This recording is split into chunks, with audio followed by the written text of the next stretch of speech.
미국의 한 젊은이가 선교의 꿈을 가졌습니다. 그래서 아내와 함께 아프리카로 선교사로 이렇게 가게 됐는데요. 아프리카에 가서 살다 보니까 여러 가지 환경도 언어도 맞지 않아서 결국 1년 만에 다시 돌아가게 되었다고 합니다. 많은 사람들이 그의 무모한 선교가 실패했다라고 이야기했습니다. 그렇지만 하나님께서 그에게 준 선교의 사명은 그의 마음 가운데 끊임없이 타올랐습니다. 현장 선교사가 어렵다는 것을 알고 이제 그의 마음 가운데 그러면 보내는 선교사, 재정적인 지원하는 이런 선교사가 되어야겠다, 그런 마음을 갖게 되었습니다. 그리고 이렇게 하나님 주신 지혜를 가지고 포도 주스 사업을 시작했습니다. 포도의 알코올기를 깨가지고 성찬식에도 같이 하고 또 아침에 식사용으로 이렇게 포도 주스를 만들기 시작해서 많은 사람들에게 참 호응을 얻게 됐는데요. 이것이 미국 전역으로도 뿐만 아니라 우리나라에게도 들어와 가지고 많은 사람들이 그렇게 같이 애용하는 그런 음료가 되었다고 합니다. 그 이름이 웰치라는 주스예요. 자기 이름을 따서 이렇게 웰치 주스라고 해서 참 이 포도주를 팔아가지고 수익의 절반을 선교하는 데 사용했다고 합니다. 사람들이 당신 왜 이렇게 삽니까? 라고 물었더니 그가 이렇게 대답했답니다. 나는 주님께 붙잡혀 있습니다. 내가 사는 것이 아니라 오직 주님이 내 안에 사시기 때문입니다. 라고 말했답니다. 웰치는 처음에 선교에 실패했지만 하나님이 실패한 이후 웰치를 다시 찾아오셔서 그에게 새로운 선교를 할 수 있도록 마음을 불어 넣어 주셨습니다. 그는 실패의 순간에도 하나님을 바라보는 믿음의 눈을 가지고 그렇게 선교에 대한 마음을 품게 되었고 이후에 그렇게 하나님께 더 위대하게 쓰임받는 삶이 되었다고 합니다. 이처럼 예수님은 실패하는 자에게 오셔서 그를 회복하게 하시고 더 큰 사명을 주시는 분임을 우리가 알게 됩니다. 모든 것이 끝났다고 생각하는 자들에게, 또 모든 것에 대해서 절망과 좌절하는 사람들에게, 또 분노와 억울함을 이렇게 갖고 있는 자들에게 주님은 오셔서 그들을 다시 회복하게 하시고 세워주시는 분이십니다. 우리가 부활의 주님을 만나면 바로 이 실패의 상처 가운데서 다시 일어나게 될 것이고 이전보다 더 위대한 주님의 사역자가 될 줄로 믿습니다. 오늘 말씀은 부활하신 주님께서 실패한 베드로에게 오셔서 그를 회복하시고 다시 사명을 주시는 그러한 말씀입니다. 부활하신 예수님께서 맨 먼저 보여주셨던 자들은 바로 여인들이었어요. 막달라 마리아와 여인들에게 부활의 모습을 처음 보여주셨고요. 그들에게 부활의 그 주님을 증거하라고 말씀해 주십니다. 그러고 나서 제자들이 모인 곳에 예수님께서 다시 나타나십니다. 그리고 그들에게 이렇게 말씀하십니다. 두려워 떨고 있는 그들에게 평강이 너희에게 있을지어다. 그리고 아버지께서 나를 보내시니 나도 너희를 보내노라 라고 말씀합니다. 그리고 한 가지 더 부탁하는데 성령을 받으라 라고 이야기합니다. 그랬을 때 그들이 그 부활의 주님을 경험하고 그렇게 주님의 맡겨진 사명들을 감당하게 되는데요. 예수님께서 세 번째로 나타나신 사건이 바로 오늘 본문의 사건입니다. 디베랴 호숫가에서 제자들 7명을 만나 주십니다. 그리고 그들과 식사를 하고 그들을 회복하시는데 특별히 베드로를 회복하시고 그에게 다시 더 큰 사명을 주시는 것을 보게 됩니다. 그러므로 우리가 믿음의 삶에서 실패했을 때 우리가 어떻게 회복할 수 있을 것인지 오늘 또 주시는 말씀을 통해 주님의 음성을 듣고 그렇게 순종함으로 부활의 주님을 만나 온전히 회복되어 더 크게 쓰임받는 저와 여러분의 삶이 되시기를 주님의 이름으로 축복합니다. 먼저 1절 말씀을 같이 읽어볼까요? 시작. 그 후에 예수께서 디베랴 호수에서 또 제자들에게 자기를 나타내셨으니 나타내신 일은 이러하니라. 아멘. 여기 보면 디베랴 호수라는 지명이 나오는데요. 여러분, 디베랴 호수는 갈릴리 호수의 또 다른 이름입니다. 그러니까 갈릴리 호수를 중심으로 이렇게 주변에 자기들 지역에서 바라봤을 때 이 갈릴리 호수를 또 다르게 표현하고 있다는 거죠. 예를 들면 이 긴네렛 혹은 이제 게네사레라고 하는 지역이 있는데요. 이쪽에서 봤을 때는 게네사레 호수다 이렇게 부르기도 합니다. 게네사레라는 말이 무슨 말이냐면 히브리어로 이 키노르라는 말인데 이게 하프 수금을 의미해요. 그러니까 이 갈릴리 호수가 이 하프 모양을 닮았다 해서 게네사렛 이렇게 불렀고요. 또 이 갈릴리 호수를 디베라 호수라고도 부르는데 디베라라는 지명이 있습니다.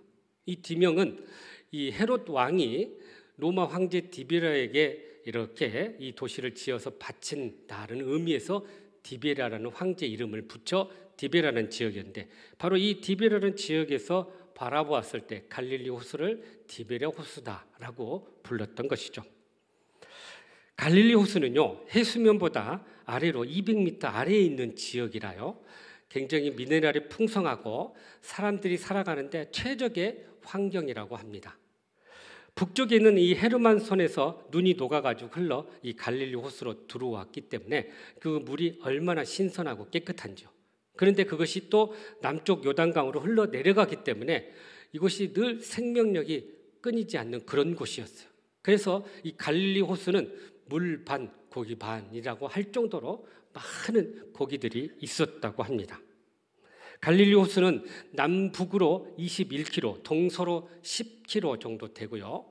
그리고 둘레가 약 50km 정도 되는 그런 호수예요. 그 넓이만 축구장 2만 3천 개 정도 되는 아주 광활한 호수라고 이야기합니다. 그래서 사람들은 이것을 호수라고 하지 않고 바다다라고 불렀다고 해요. 그래서 갈릴리 바다 혹은 갈릴리 호수 이렇게 크게 개념 없이 이렇게 같이 썼다는 것입니다. 이처럼 갈릴리 호수는 이스라엘 사람들에게서는 삶의 터전이 되는 그러한 곳이었습니다. 그런데 예수님께서 부활하시고 나서 이 제자들을 다시 만나는 곳이 바로 이 갈릴리였다라는 사실이에요. 오늘 1절 중반절에 이런 표현이 나옵니다. 또 제자들에게 자기를 나타내셨으니라고 이야기해요. 여러분 이 나타내셨다는 말은 고대 근동 문화에서는 사실은 아주 드문 이야기입니다. 왜냐하면 제자가 스승을 찾아가는 것이 맞지 스승이 제자를 찾아가는 일은 아주 드물기 때문이죠. 그런데 왜 예수님께서 제자들에게 이렇게 나타나셨을까요? 그도 그럴 것이 제자들이 예수님을 배반하고 부인하면서 도망쳤기 때문에 그들은 예수님을 찾아갈 수가 없었어요. 그렇게 면목이 없었기 때문이죠. 그래서 이러한 이 제자들을 예수님께서 직접 찾아가 주셔서 만나 주셨다는 거죠. 여러분 여기에 예수님의 사랑이 이렇게 보여집니다. 예수님께서는 이렇게 자기를 배반하고 부인한 자들을 끝까지 버리지 않고 포기하지 않고 다시 만나 주셨다라는 사실이에요. 여러분 일반적인 사람들은 이런 말을 합니다. 한 번 배신하면 또 언젠가는 배신한다. 그러니 그에게 마음을 두릴 필요가 없다. 받아들여서도 안 된다라고 이야기합니다. 그런데 주님은 배신자인 이 베드로와 그 제자들을 다시 찾아가 만나 주셨다는 거죠.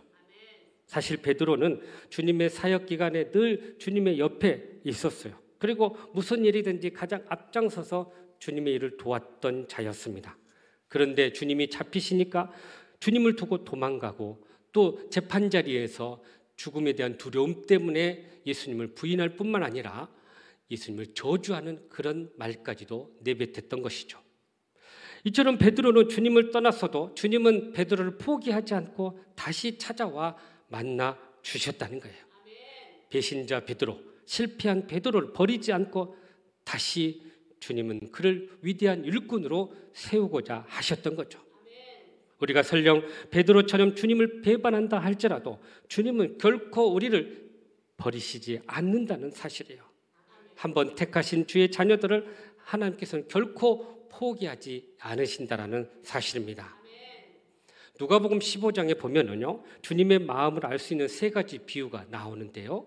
잃어버린 양의 비유, 잃어버린 동전의 비유, 잃어버린 아들의 비유입니다. 잃어버린 양의 비유를 통해서 목자의 그 마음, 잃은 양을 향한 목자의 마음을 예수님을 통해서 이렇게 우리에게 보여주셨어요. 15장 4절 말씀 한번 읽어볼까요? 시작. 너희 중에 어떤 사람이 양 100마리가 있는데 그 중에 하나를 잃으면 99마리를 들에 두고 그 잃은 것을 찾아내기까지 찾아다니지 아니하겠느냐. 아멘. 한 마리의 양을 위해서 그렇게 찾아 나서겠다는 거예요. 그 한 마리의 양에 대한 소중함을 주님은 알고 계셨던 거죠. 또 이런 동전의 비유에서 잃어버린 동전을 찾은 여인의 그 마음을 이 누가복음 15장 8절에서 이렇게 소개하고 있습니다. 보세요. 시작. 어떤 여자가 10드라크마가 있는데 하나를 잃으면 등불을 켜고 집을 쓸며 찾아내기까지 부지런히 찾지 아니하겠느냐. 예, 잃어버린 동전을 찾기 위해서 불을 켜고 또 쓸고 그것을 부지런히 찾는다라고 이야기해요. 그만큼 그 하나의 소중함을 알고 있기 때문이죠. 탕자의 비유서도 마찬가지예요. 잃어버린 아들을 향한 그 아버지의 마음, 언제 돌아오나 그렇게 갔던 곳을 계속해서 매일 바라보며 기다리는 그 아버지의 마음을 우리가 알게 된다는 거예요. 그래서 이사야 49장 15절에 이사야 선지자를 통해서 이렇게 우리에게 말씀하시네요. 시작. 여인이 어찌 그 젖먹는 자식을 잊겠으며 자기 태에서 난 아들을 긍휼히 여기지 않겠느냐. 그들은 혹시 잊을지라도 나는 너를 잊지 아니할 것이라. 아멘. 그러니까 그들은 잊을지라도 주님은 결코 잊지 않으시겠다라고 말씀하고 있어요. 우리가 참 잃어버린 양과 또 잃어버린 동전과 잃어버린 이 아들의 그 마음을 우리가 이렇게 보면서 바로 주님이 그 잃어버린 자를 향한 이 애틋한 마음을 우리에게 보여주고 있다는 것입니다. 철없는 자식은 부모의 마음을 잘 헤아리지 못합니다. 그러나 철든 자식은 부모님의 마음을 잘 헤아려요. 그러니까 우리가 마찬가지로 신앙생활 하면서도 정말 우리가 영적으로 성숙하고 철이 든 신앙생활을 하려면은 주님의 마음이 무엇인지를 우리가 알게 된다는 거예요. 그래서 한 영혼을 향한 그 마음, 한 사람을 다시 회복하고자 하는 그 마음을 우리가 깨닫게 된다는 사실입니다. 그런데 여러분, 우리 가운데 때때로 우리가 정말 포기해버리고 싶은 그런 사람들이 있습니다. 도저히 말을 안 듣고 도저히 힘들고 어려워서 때때로 우리는 포기할 때가 있어요. 자녀를 기를 때 그러고요. 서로 배우자를 향해서도 그러고요. 신앙생활하면서 교인들 간에도 그럴 때가 있어요. 그런데 우리가 기억해야 할 것은 주님은 결코 포기하지 않으신다는 거예요. 그러니까 우리가 이 주님을 믿는다면 우리도 그들을 향한 마음을, 주님의 마음을 가져야 한다는 거예요. 포기하지 않고 끝까지 그들을 붙잡고 기도하면서 주님께 인도할 수 있는 우리의 삶이 되어야 할 줄로 믿습니다. 조각가가 정과 망치로 커다란 바위를 쪼개면서 원하는 작품을 만들듯이 하나님께서 우리들을 이렇게 쪼개고 또 다듬으면서 하나님의 사람으로 만들어 갑니다. 그러니까 우리가 깨어지고 또 만들어질 때까지 주님은 포기하지 않고 우리를 이렇게 하나님의 사람으로 세워 가신다는 사실이에요.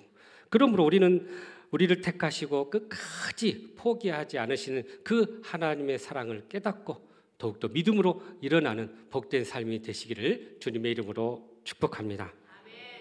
계속해서 우리 5절과 6절 말씀 같이 읽어보죠. 시작. 예수께서 이르시되 얘들아 너희에게 고기가 있느냐 대답하되 없나이다. 이르시되 그물을 배 오른편에 던지라 그리하면 잡으리라 하시니 이에 던졌더니 물고기가 많아 그물을 들 수 없더라.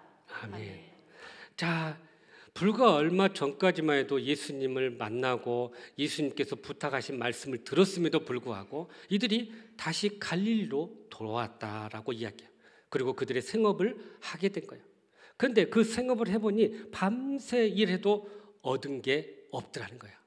주님을 떠나서 결코 얻을 수 없다는 것을 이야기하고 있어요. 그때 주님께서 그들에게 말씀합니다.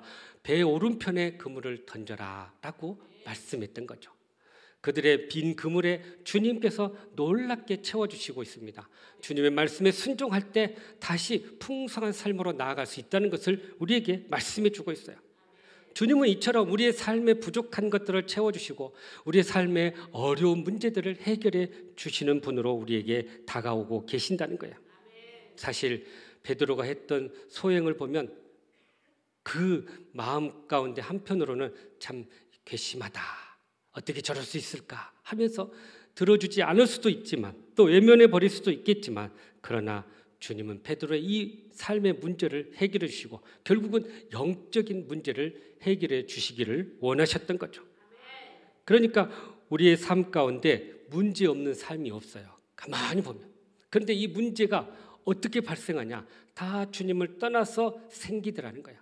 그런데 우리가 주님 안에 돌아오고 주님 안에 거하게 되면 이 문제가 저절로 해결되는 것을 우리가 보게 됩니다. 여러분, 주변에 친구나 친척이나 가까이 사는 분들에게 묻지 말아야 할 불문율이 있다고 합니다. 몇 가지가 있는데요. 예를 들면 자녀가 졸업하고 취업했느냐, 직장은 다니냐, 이런 말 물으면 안 된다는 거예요. 굉장한 신뢰래요. 또 자녀가 몇 살이냐, 결혼했느냐, 이런 것도 마찬가지예요. 굉장히 요즘 이런 질문하는 것 자체가 신뢰가 됐다는 거예요. 또 어떤 분은 집이 몇 평이냐, 전세냐, 이런 것도 마찬가지예요.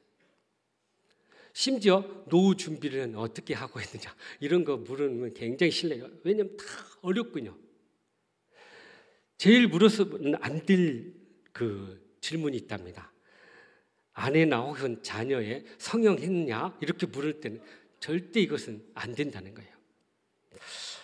참 우스개 이야기지만 그러나 사람들 안에는 누구나 다 이런 문제들을 안고 있다는 거예요. 그런데 우리가 기억해야 할 것은 바로 이 문제들을 주님 앞에 내려놓고 주님의 도움을 구하고 또 주님의 은혜를 입게 될 때 비로소 이 문제가 해결되고 영적으로 더 주님을 깊이 경험하게 된다는 사실입니다. 사실 베드로에게 내 오른편에 그물을 던져라 하신 이 말씀은요, 베드로에게는 굉장히 중요한 말씀이었어요. 왜냐하면 처음 그가 주님의 부름을 받았을 때 깊은 곳에 가서 그물을 내려라 하는 그 말씀과 오버랩이 되는 거예요. 이렇게 중첩이 돼요. 야, 그때 주님이 나를 부르셨을 때 그 말씀하셨지. 근데 오늘은 오른편에 그물을 던져라 라는 거예요. 그렇게 그의 말씀에 순종했을 때 그물이 찢어질 정도로 많은 물고기를 잡게 되었던 거죠. 여러분, 우리 주님은 이렇게 우리의 문제를 해결해 주시는 분이시고요, 또 우리에게 회복해 주시고요, 또 큰 사명을 주시는 분이라는 사실입니다. 사실 주님의 이 공생의 기간을 보면요, 수많은 사람들의 문제를 해결해 주는 해결사 역할을 해주셨어요. 예를 들면 가난한 자에게 먹을 것을 주셨고, 병든 자에게 질병을 치유해 주셨고, 또 외롭게 소외된 자들에게 친구가 되어 주셨어요. 사마리아 여인에게 그랬고요, 또 삭개오에게 이렇게 친구가 되어 주셨어요. 심지어 영적으로 눌린 자들, 귀신 들린 자들을 영적으로 자유케 해주시는 그러한 은혜도 더해 주셨어요. 그러니까 이처럼 예수님은 이 땅의 사역이 육체적인 문제, 또 정신적인 문제, 영적인 문제를 해결해 주시는 그러한 분이셨다라는 사실이에요. 그러니까 우리의 모든 문제를 주님 앞에 매달리고 맡길 때 바로 우리의 모든 문제가 해결될 수 있다는 것을 우리에게 보여준 사건인 것입니다. 그래서 요한복음 15장 5절에 이렇게 우리에게 말씀하시네요. 시작. 나는 포도나무요 너희는 가지라. 내 아들 내가 그 안에 거하면 사람이 열매를 많이 맺나니 나를 떠나서는 너희가 아무것도 할 수 없음이라. 아멘. 그러니까 내가 그 안에, 그가 내 안에 거할 때 풍성한 삶이 있다는 것을 분명히 약속하고 있습니다.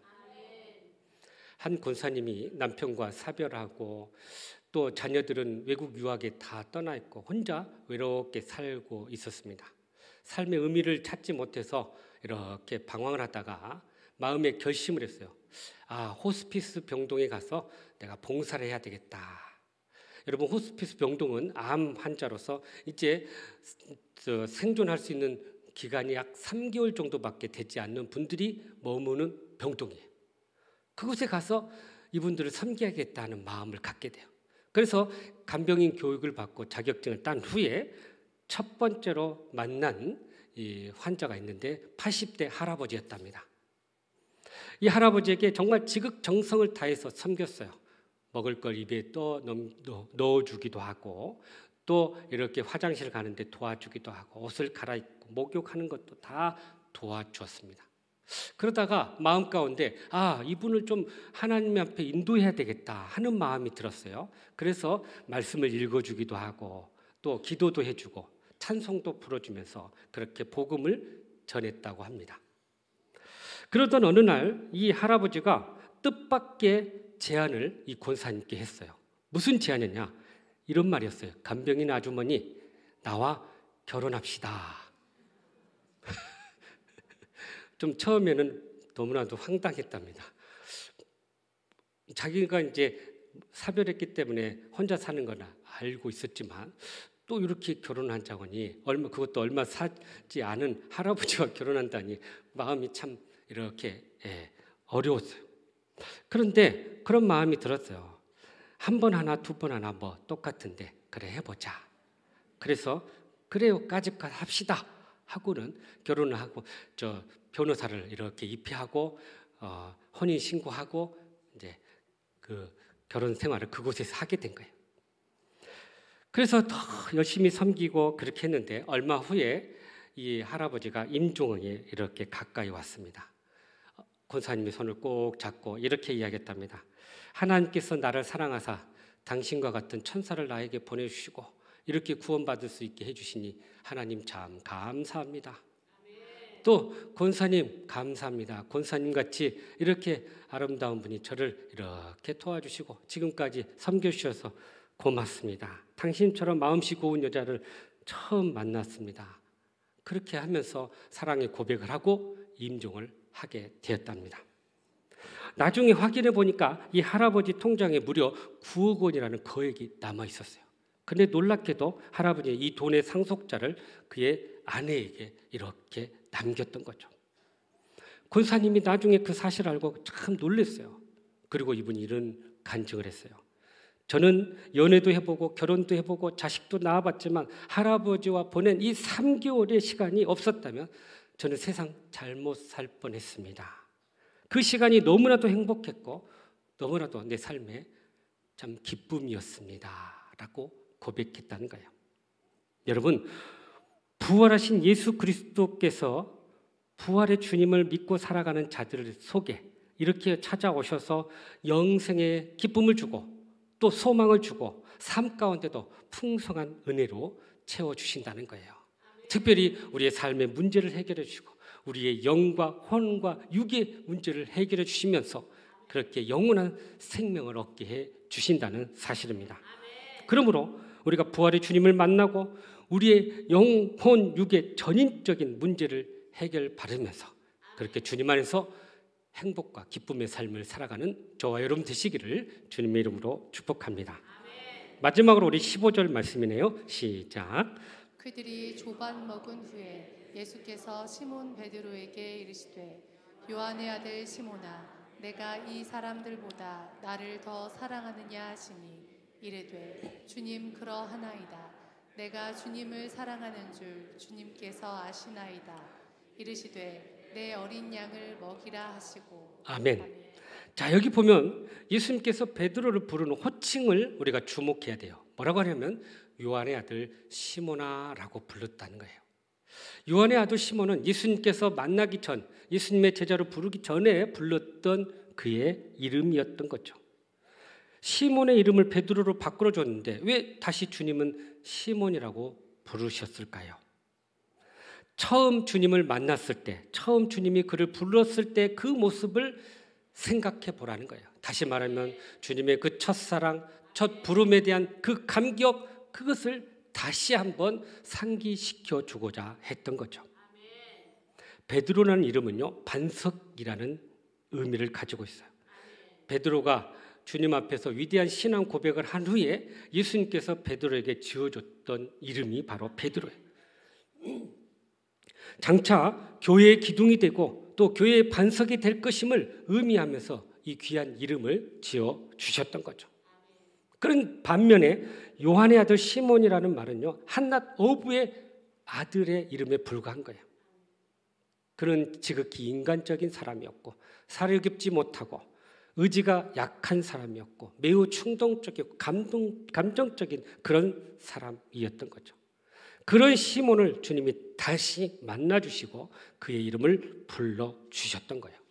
그리고 3번이나 똑같은 질문합니다. 내가 이 사람들보다 나를 더 사랑하느냐? 주님은 너 왜 나를 배반했느냐? 어떻게 그럴 수 있느냐? 부인하지 않는다고 하지 않았느냐? 라고 비난하거나 책망하지 않고 이 사람들보다 나를 더 사랑하느냐? 라고 물으셨던 거죠. 예수님께서는 바로 베드로의 사랑을 확인하고 싶으셨던 거예요. 그래서 똑같은 말을 3번이나 물으셨어요. 여러분, 우리말로 보면은 여기가 같은 단어로 이렇게 묘사되어 있는데, 그런데 헬라어 원어 성경에 보면 좀 다릅니다. 처음에 내가 나를 사랑하느냐 이 말은요, 예수님께서 뭐라고 말하냐면 아가페스메라고 불러요. 나를 사랑하느냐, 아가페의 사랑으로. 다시 말하면 무조건적 희생적인 사랑으로 나를 사랑하느냐라고 물었을 때 베드로가 뭐라고 대답하냐면 필로세라고 해요. 아니요, 저는 필레오 사랑으로 사랑합니다. 필레오 사랑이 뭐예요? 주고받는 사랑이에요. 지극히 그냥 인간적인 사랑이에요. 그런데 주님은 다시 또 묻습니다. 아가페스메, 나를 아가페 사랑으로 사랑할 수 있겠느냐? 주님은 다시, 베드로는 다시 대답합니다. 필로세. 그러니까 주님, 저는 인간적인 사랑으로밖에 사랑할 수 없습니다. 그러자 3번째 예수님께서 이렇게 묻습니다. 아가페스메라고 안 하고 필레이스메, 그래 필레오의 사랑으로 나를 사랑하겠느냐 그랬을 때 베드로가 필로세 그렇게 이야기해요. 그러니까 예수님의 사랑은 아가페적인 사랑을 그에게 줬고 아가페의 사랑을 요구했는데 베드로는 그 사랑을 받았음에도 불구하고 여전히 필로의 사랑에 머물러 있었던 거예요. 여러분, 주님의 사랑과 또 우리에 대한 요구와 바람이 있음에도 불구하고 우리가 그것을 이렇게 하지 못하는 것에 대한 우리의 한계를 이렇게 묘사하고 있는 것입니다. 이처럼 베드로의 한계에도 불구하고 주님께서는 놀랍게도 그에게 내 어린 양을 먹이라, 내 양을 치라, 내 양을 먹이라 라고 목양의 사명을 주셨다는 사실입니다. 주님의 그 사랑을 깨닫고 나서 베드로는 놀랍게 회복이 되었고 그래서 주님의 복음을 증거하고 십자가의 사명을 감당하다 결국 십자가에 거꾸로 매어 순교하게 되었던 거죠. 여러분, 이 순교의 힘이 어디서 나왔을까요? 바로 예수님의 이 사랑의 힘이었던 거예요. 그 사랑에 베드로는 감격했고 그 사랑에 자신의 몸을 내어드리는 헌신적인 삶을 살게 되었던 것입니다. 영화 광해라는 영화가 있는데요. 이 영화 중에 아주 감명 깊은 장면이 하나 있어요. 왕이 가짜 임금이라는 것을 눈치챈 호위무사 도부장이 왕의 목에 칼을 탁 들이댑니다. 그때 중전이 그분이 진짜 왕이다 하고는 이렇게 해줘가지고 위기를 모면해요. 그런데 문제는 왕에게 칼을 들이댄 이 도부장, 이거 잘못됐다 생각하고 스스로 자기 목에 칼을 댑니다. 자결하려고. 그때 이 가짜 왕이 이런 말을 해요. 내가 나의 목에 칼을 들이댄 거 10번이라도 괜찮다. 하나, 내 놈이 살아야 내가 사는 것, 내 목숨이 얼마나 중요한지 모르느냐. 이 칼은 나를 위해서만 뽑아야 되느니라 하고는 그 칼을 빼앗아서 다시 돌려줍니다. 그렇게 가짜 임금은 도부장의 마음을 얻었고요. 칼을 받아든 도부장은 아주 감격하고 눈물을 흘려요. 후에 진짜 임금이 돌아옵니다. 가짜 임금이 도망가게 돼요. 도부장은 가짜 임금을 쫓아오는 군사들을 가로막고 서 있어요. 그때 군사가 말합니다. 도부장, 저 사람 가짜예요. 그러자 이 도부장이 외칩니다. 그대들에게는 가짜일지 모르나 나에게는 진짜이네 라고 외쳤던 거죠. 그리고는 그들과 싸워서 죽음을 당하게 돼요. 그리고 그 가짜 왕을 살리게 됩니다. 여러분, 베드로의 마음이 아마 부활하신 주님이야말로 진짜이다, 그 고백을 하지 않았을까요? 그랬기 때문에 그가 순교의 삶을 살 수 있었던 거예요. 도부장의 말을 한번 되씹어 봅시다. 나에게는 진짜이네, 나에게는 진짜이네 라고 말할 수 있는 분이 있습니까?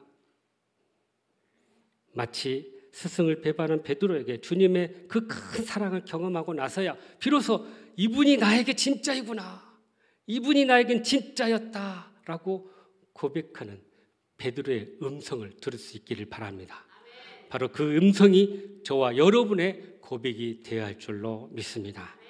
그러므로 사랑하는 성도 여러분, 주님의 사랑을 경험하고 주님이 주시는 그 사명을 충성스럽게 감당할 수 있기를 바랍니다. 그리하여 주님께 영광이 되는 복된 삶이 되시기를 간절히 바랍니다. 사랑하는 성도 여러분, 주님의 사랑으로 회복되기를 원하십니까? 그렇다면 오늘 주신 말씀처럼 먼저 우리를 끝까지 포기하지 않으시는 그 주님의 사랑을 경험할 수 있기를 간절히 바랍니다. 또한 부활의 주님을 만나고 우리의 영과 혼과 육의 모든 문제를 해결해 주시는 그 은혜를 경험할 수 있기를 간절히 바랍니다. 나아가서 주님의 그 사랑을 경험하고 주님이 주시는 그 사명을 목숨 다하여 생명 다하여 그 일들을 감당할 수 있기를 간절히 바랍니다. 그리하여 주님의 사랑에 보답하며 살아가는 저와 여러분 되시기를 주님의 이름으로 축복합니다.